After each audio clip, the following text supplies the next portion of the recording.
Face à l'urgence climatique, une question essentielle se pose. Les projets d'aménagement urbain que nous concevons aujourd'hui sont-ils compatibles avec un futur à plus 4 degrés ? Dans ce contexte, la végétation devient une alliée majeure. Elle capte le CO2, rafraîchit nos villes et rend notre cadre de vie plus agréable. Encore faut-il pouvoir mesurer précisément son impact. C'est là qu'intervient le projet Target 2050, développé par Net Carbone avec le soutien du CNES en collaboration avec l'INRAE, l'UMR Biogeco et l'IRSTV. Son ambition ? Évaluer et surtout améliorer les projets d'aménagement pour qu'ils soient réellement alignés avec la stratégie nationale bas carbone à l'horizon 2050.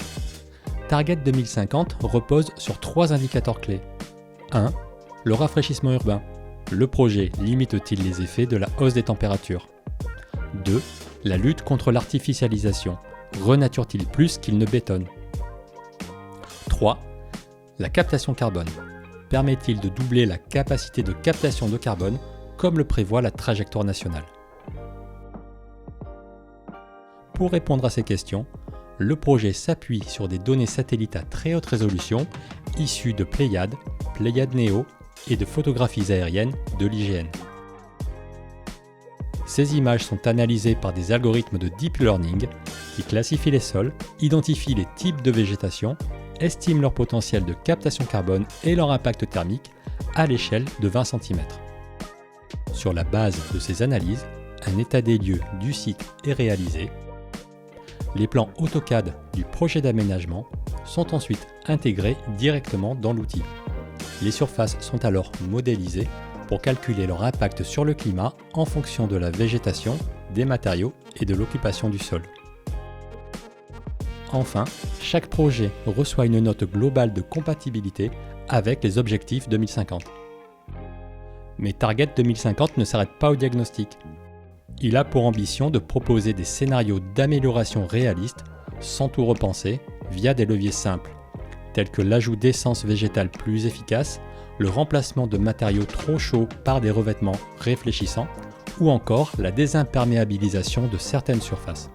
Ces recommandations permettront d'améliorer la note du projet avec des ajustements ciblés. Cette méthode est déjà testée sur le terrain. À Anglette, l'esplanade des Gascons, ancien parking bétonné, est aujourd'hui devenue un espace piéton végétalisé avec plus de 120 arbres. Des cours d'école ont également été renaturés à Anglette et en Dordogne pour les rendre vivables et accueillantes malgré les fortes chaleurs. À terme, l'ambition est claire, que l'analyse proposée devienne un réflexe intégré à chaque projet d'aménagement. La méthode sera publique et diffusée largement grâce à des publications scientifiques et des retours d'expérience concrets. Target 2050 vise ainsi à créer un outil de référence simple d'usage pour les collectivités, les aménageurs, les bailleurs et les bureaux d'études.